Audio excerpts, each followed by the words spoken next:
বিসমিল্লাহির রহমানির রহিম। ইনিল হুকমু ইল্লা লিল্লাহ। শহীদুর শরীফ আল্লাহুম্মা সাল্লি আলা সাইয়্যিদিনা ওয়া নাবিয়িনা ওয়া শাফিঈনা ওয়া হাবিবিনা মাওলানা মুহাম্মদ সাল্লাল্লাহু আলাইহি ওয়া আলা আলিহি ওয়া আসহাবিহি ওয়া বারাকা ওয়াসাল্লাম। ইসলামী আন্দোলন বাংলাদেশ পাংশা উপজেলা শাখা কর্তৃক আয়োজিত আজকে এই সম্মেলনের সম্মানিত সভাপতি, দিগার ওলামায়ে কেরাম, সর্বস্তরের জনগণ ভাইয়েরা আমার, ইসলামী আন্দোলন বাংলাদেশ কি ও কেন এ সম্পর্কে অনেকে জানি, অনেকে জানি না। যারা জানি না তাদের উচিত জানা, আর যারা জানি তাদের উচিত জানানো। জনাব মুহাম্মদ রাসূলুল্লাহ সাল্লাল্লাহু আলাইহি ওয়াসাল্লাম বলেন, বাল্লিগু আন্নি ওয়ালাউ আয়া। আমার থেকে যাহা কিছু জানো অন্যকে জানিয়ে দাও। আসলে ভুল বুঝাবুঝির কারণে বন্ধু শত্রু হয়ে যায়, আর সঠিক বুঝের কারণেও দুশ্মন বন্ধু হয়ে যায়।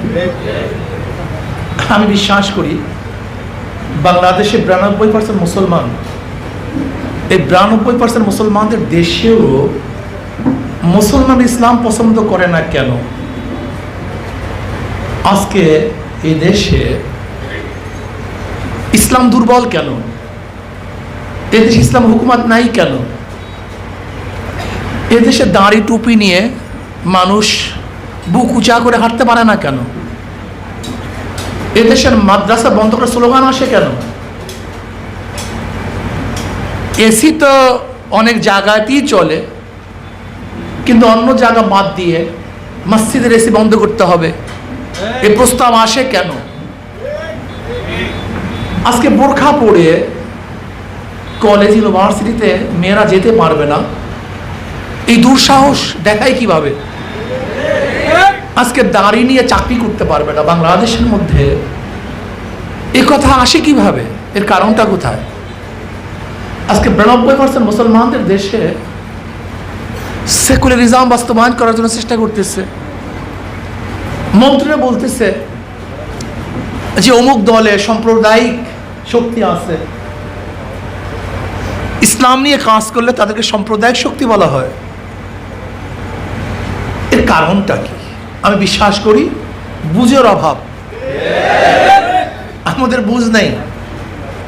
এখানে যারা মুসলমান আছি আমি বিশ্বাস করি এর মধ্যে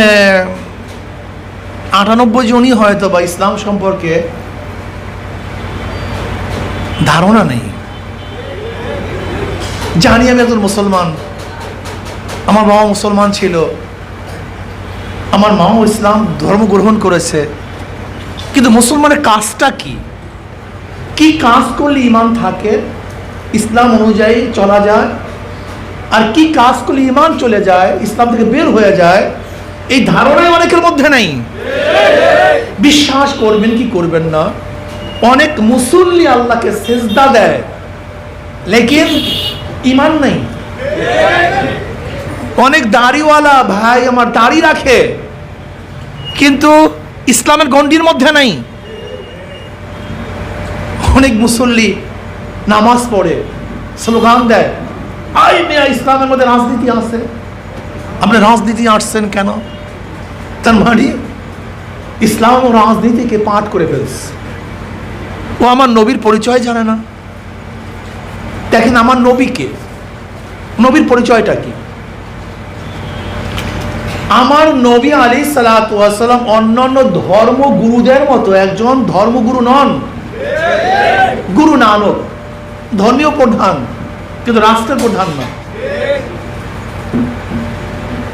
এরপরে আসেন বৌদ্ধদেব, ধর্মীয় প্রধান, রাষ্ট্রের প্রধান না। লক্ষ্মী,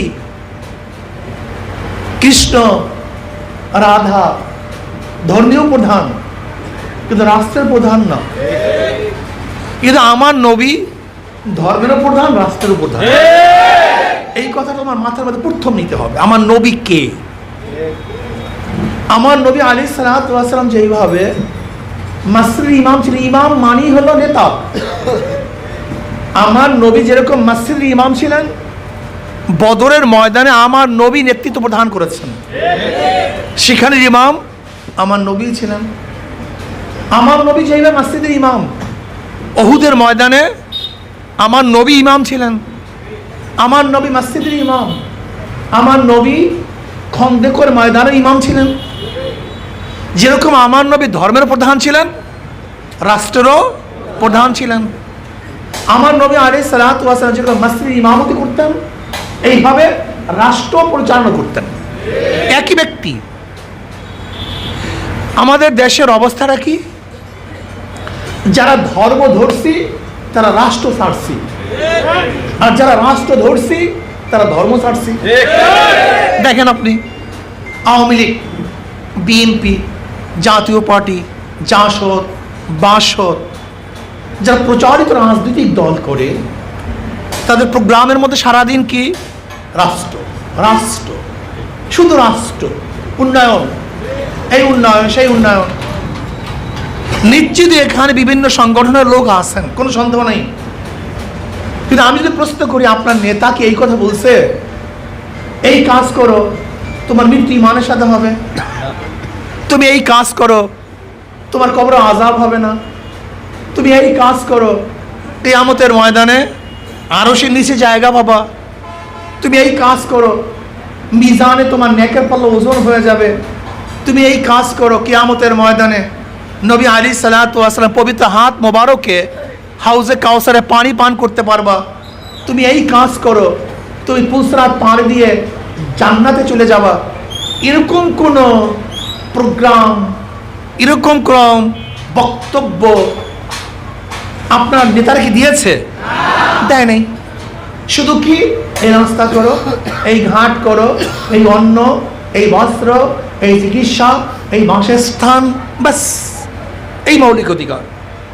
কিন্তু আমার মৃত্যুতে কি হবে, কবরে কি হবে, আমার কিয়ামতের অবস্থা কি, এই প্রোগ্রাম তাদের মধ্যে নাই। রাষ্ট্র ধরছে, ধর্ম ছাড়ছে। আর একদল মানুষ আছে যারা আমরা শুধু কবরের কথা, কিয়ামতের কথা, মিজানের কথা, পুলসরাতের কথা, কিন্তু গরিব লোকদের অবস্থাটা কি হবে? ক্ষুধার্ত ব্যক্তিদের ক্ষুধা নিবারণ কি করবে? বস্ত্রহীনদের বস্ত্রের ব্যবস্থা কি করবে? যারা চিকিৎসাহীন ধুকে ধুকে মরছে তাদের চিকিৎসার ব্যবস্থা কি করবে? যারা মূর্খ অবস্থা আছে তাদের সুশিক্ষার প্রদান কি করবে? আজকে দেশের মাল লুটপাট হয়ে যাচ্ছে, ডাকাতি হচ্ছে। এই 15 বছরে প্রায় 14 লক্ষ কোটি টাকা দেশ থেকে পাচার হয়ে গেছে। এই বছর সবচেয়ে সুইস ব্যাংকে বাংলাদেশের টাকা বেশি জমা হয়েছে। আজকে একটা 300 বা 500 টাকার বালিশের দাম 8,000 টাকা, একটা পর্দার দাম 80 লক্ষ টাকা, 80,000 টাকা। আজকে আপনারা দেখেছেন যে একটা স্ক্রুপ, 1 কেজি স্ক্রুপের দাম 1 কোটি টাকার উপরে, লোহার দাম নাট 1 কোটি টাকার উপরে, এমএস এই যে লোহা 1 কোটি টাকার উপরে। আজকে গোটা বাংলাদেশের টাকা সব লুটপাট হয়ে যাচ্ছে, দুর্নীতিতে দেশ ভরে গেছে, মানুষের অধিকার নাই। আজকে বিচারকদের স্বাধীনতা নাই, যাবে সেখানে কে দোষী কে নন দোষী দেখার বিষয় না, তুমি দল করো কি করো না। যদি দল করো, যদি তুমি খুনও করো, তুমি মুক্তি হয়ে যাবা। আর দল যদি না করো, আজীবন তোমাকে জেলে পুষতে হবে, মরতে হবে। সুবিচার নাই, মানুষের অধিকার নাই, চিকিৎসা নাই, সাম্যতা নাই, মানবিক মর্যাদা নাই, কিচ্ছু নাই। দেখবে কে? আজকে মিসকিনদের অবস্থা কি, বিধবাদের অবস্থা কি, জেলেদের অবস্থা কি, তাঁতিদের অবস্থা কি, মজদুরদের অবস্থা কি? আমার খেটে খাওয়া মানুষের ন্যায্য অধিকার তারা পাচ্ছে কি পাচ্ছে না, দেখবে কে? না, দেখার কেউ নেই। আমরা শুধু ধর্ম ধর্ম, রাষ্ট্রের কোনো খবর নেই।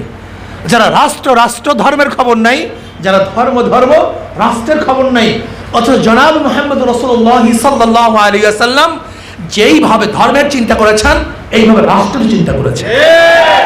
শুধু কি তাই, আল্লাহ পাক রব্বুল আলামিন আমাদেরকে দোয়া শিক্ষা দিয়েছেন, রব্বানা আতিনা ফিদ দুনিয়া হাসানাতাও ওয়া ফিল আখিরাতি হাসানাতাও ওয়া কিনা আযাবান নার।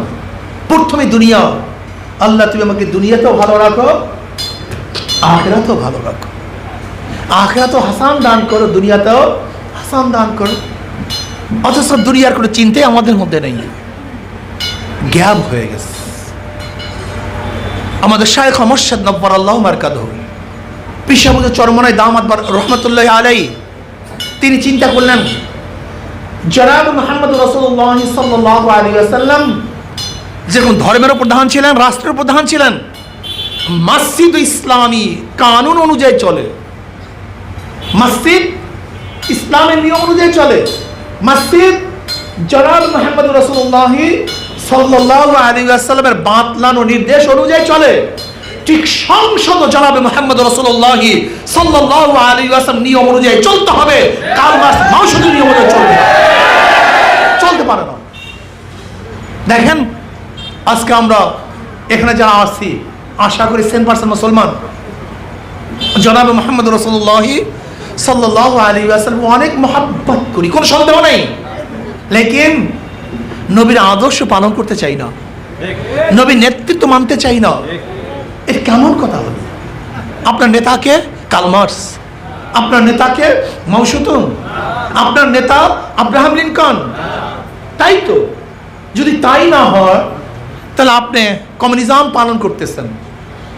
কমিউনিজম, এই কমিউনিজমের আবিষ্কারক কে? আমার নবী না।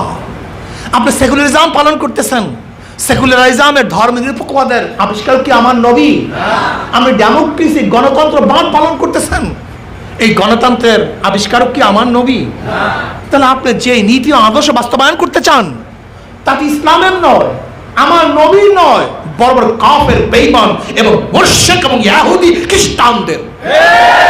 আপনি নেতৃত্ব মানছেন খ্রিস্টানদের, ইহুদিদের, কাফেরদের, নাস্তিকদের, আর আপনি দাবি করতেছেন আমার নেতা জনাব মুহাম্মদ রাসূলুল্লাহ সাল্লাল্লাহু আলাইহি ওয়াসাল্লাম আপনার চেয়ে বড় উপকার দুনিয়াতে কেউ হতে পারে না। আমি মুসলমান, আমার নাম ইসলাম অনুযায়ী, আমি মুসলমান, আমার বাপ মার বিবাহ হয়েছে ইসলাম অনুযায়ী, আমি মুসলমান, আমার জানাজা হবে ইসলাম অনুযায়ী, আমি মুসলমান, আমার কাফন হবে ইসলাম অনুযায়ী, আমি মুসলমান, আমার কবর হবে ইসলাম অনুযায়ী, আমি মুসলমান, আমার রাজনীতি হবে ইসলাম অনুযায়ী। আমি মুসলমান। আর ইসলামী রাজনীতি ব্যতীত, ইসলামী শাসন ব্যতীত এই দুর্নীতি বন্ধ করা সম্ভব না, কেউ করতে পারবে না, সম্ভব না, কেউ করতে পারবে না। কেন? দেখেন বিএনপির বিরুদ্ধে দেশে মানুষ আন্দোলন করেছে, অভিযোগ কে ছিল? চুরি, চুরি, ডাকাতি, দুর্নীতি, দুর্নীতি, দুর্নীতি। এই খাম্বা কেস, এই ট্রান্সফার কেস, এগুলো আমরা শুনি নাই? তারেকের বিরুদ্ধে এই খাম্বা কেস, ট্রান্সফার কেস, ওই কেস, এই টাকা, সেই টাকা, দুর্নীতি, চুরি, ডাকাতি, এত এত এত এত। আবার তার বিরুদ্ধে আন্দোলন করেছে। আসছে আওয়ামী লীগ। কিভাবে আসছে আপনারা ভালোই জানেন, 900 ভোটের মাধ্যমে আওয়ামী লীগ ক্ষমতায় এসছে। সেই আওয়ামী লীগ ক্ষমতা আসার পরে এখন আমরা কি দেখছি? দুর্নীতি, চুরি, ডাকাতি, লুটপাট, ব্যাস চলছে। কারণটা কি? ছোট্ট উদাহরণ দিলে বুঝতে পারবেন। একজনের নাম ক, কি নাম? একজনের নাম খ, কি নাম? আরেকজনের নাম গ, ক খ গ। তিনজনই চোর, তিনজনই চোর। ক্ষমতা আছে ক, সে কি করবে? জোরে বলেন। হটাও ক, আন্দোলন, সংগ্রাম, হরতাল, অবরোধ, হটাও ক, বসাও খ। বসছে কে? কে বসছে? খ। সে কি করবে? কথা বলেন না কেন? আন্দোলন, সংগ্রাম, অবরোধ, হটাও খ, বসাও গ। কি করবে? কারণটা কি? নেতার পরিবর্তন হয়েছে, আদর্শ চরিত্র পরিবর্তন হয় নাই। এই ক খ গ পরিবর্তনের মাধ্যমে চুরি বন্ধ হয় না, ডাকাতি বন্ধ হয় না, ধর্ষণ বন্ধ হয় না, যতক্ষণ পর্যন্ত নীতি ও আদর্শের পরিবর্তন না হবে। এর জন্য আমাদের শায়খ মুর্শিদ, আমার নেতা কি বলেছেন, শুধু নেতা নয়, নীতির পরিবর্তন চাই। হটাও আওয়ামী লীগ, কেন দুর্নীতিবাজ, চোর, ডাকাত, বসাও বিএনপি, ওই বসাও খ, হটাও ক, ওই একই কেস। কি কথা ঠিক নয়? এই জন্য ক খ পরিবর্তন আমরা চাই না, আমরা চাই নীতি ও আদর্শের পরিবর্তন। নীতি ও আদর্শের পরিবর্তনের বাহিরে এদেশে কোনোদিন শান্তি আসতে পারে না। ওসির পর ওসি চলে যাবে, ডিসির পর ডিসি চলে যাবে, এসপির পর এসপি চলে যাবে, প্রশাসকের পর প্রশাসক চলে যাবে, এমপির পর এমপি চলে যাবে। নীতি ও আদর্শবিহীন এমপি যতদিন পর্যন্ত ক্ষমতায় না বসবে ততদিন পর্যন্ত দেশে শান্তি আসতে, মুক্তি আসতে, ন্যায় বিচার প্রতিষ্ঠিত হতে পারে না, গরিবের অধিকার কোনোদিন বাস্তবায়ন হতে পারে না। এর জন্য আমি আমার মুসলিম বন্ধুদেরকে বলবো, মুসলমানদের জন্য ইসলামী আন্দোলনের বাহিরে কোনো সংগঠন করা তো জায়েজই নাই, হারাম, ঈমান থাকবে না। মুসলমান ইসলামের বাহিরে কোনো নীতি ও আদর্শের মধ্যে শান্তি আছে এই বিশ্বাস করলে ঈমান থাকবে না। কারণ আমরা কি বলছি, ইনিল হুকমু ইল্লা লিল্লাহ ইন্নাদ দীনা ইনদাল্লাহিল ইসলাম, আল্লাহর কাছে একমাত্র ধর্ম, আদর্শ, নীতি ইসলাম। যদি কেউ বলে ইসলাম নয় সেকুলার, ইসলাম নয় ডেমোক্রেসি, ইসলাম নয় কমিউনিজম, বিশ্বাস করেন যদি জেনে বুঝে এই কথা কেউ স্বীকার করে ঈমান থাকবে না। আর যদি না জানে না বুঝে সেটা ভিন্ন কথা, কিন্তু বুঝে শুনে যদি এই কাজ কেউ করে তাহলে ঈমান থাকবে না। কাজে প্রত্যেকটা মুসলমানের দরকার ইসলামী আন্দোলন করা। চরমনাই ভালো লাগে না বাবা, দরকার নাই চরমনাই, আপনাকে মসজিদে নামাজ পড়তে হবে, কিন্তু এই ইমামের প্রশ্নে আমার ভালো লাগে নামাজ পড়তে, আপনি বাগদানে ইমাম আর এক মসজিদে যান, কিন্তু মন্দিরে যাওয়ার ইজাজত নাই, মন্দিরে যেতে পারবেন না, গির্জায় যেতে পারবেন না। আপনি কোরআন ও হাদিস শিখবেন, আপনাকে মাদ্রাসায় যেতে হবে, কলেজ ইউনিভার্সিটি থেকে কোরআন ও হাদিস শিক্ষা গ্রহণ করা যাবে না। কিন্তু এই মাদ্রাসা পছন্দ হয় না, যান এই মাদ্রাসা ছেড়ে যান আর এক মাদ্রাসায়, এই উস্তাদ পছন্দ হয় না, যান আর এক উস্তাদের কাছে। কিন্তু যদি আপনি কোরআন ও হাদিস শিখতে চান তাহলে যে কোনো একজন আলেমের কাছে যেতেই হবে। যদি আপনি ঈমান ও ইসলাম নিয়ে থাকতে চান, মরতে চান, অবশ্যই আপনি ইসলামী হক, ইসলামী সংগঠন করতে হবে। চরমনাই পছন্দ হয় না, দরকার নাই চরমনাই যাওয়ার, কিন্তু তার মানে চরমনাইকে বাদ দিয়ে আপনি মন্দিরে যাবেন, গির্জায় যাবেন, ক্যাম্প ঘরে যাবেন, ডেমোক্রেসি গ্রহণ করবেন, সেকুলার গ্রহণ করবেন, কমিউনিজম গ্রহণ করবেন, তা মানা যাবে না, মানব না, মানতে পারি না।